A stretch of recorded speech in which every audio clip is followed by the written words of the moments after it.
غور Arabic origin کا لفظ ہے. غور کے معنی ہوتے ہیں گہری سوچ، توجہ، دھیان، ڈیلیبریشن، کنسیڈریشن یا تھاٹ. جیسے کہتے ہیں میں آپ کی باتوں پر سنجیدگی سے غور کر رہا ہوں. غور کے ساتھ اکثر دوسرے الفاظ بھی آتے ہیں، جیسے غور و خوص یعنی گہری سوچ، کیئرفل کنسیڈریشن. جیسے کہتے ہیں بہت غور و خوص کے بعد ہم اس نتیجے پر پہنچے ہیں. بغور کا مطلب ہے غور سے، یعنی بہت سوچ سمجھ کر، کیئرفلی، اٹینٹیولی.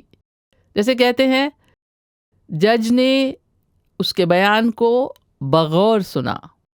غور طلب یعنی سوچنے اور فکر کرنے کے قابل، یعنی to be taken into consideration.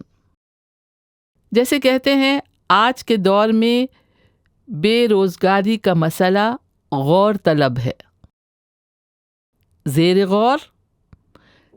غور یعنی جس پر غور کیا جا رہا ہے، جو انڈر کنسیڈریشن ہے.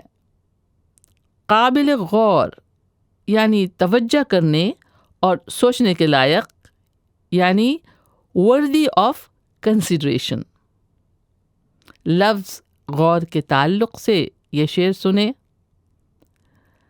آپ نے تصویر بھیجی میں نے دیکھی غور سے، ہر ادا اچھی، خاموشی کی ادا اچھی نہیں.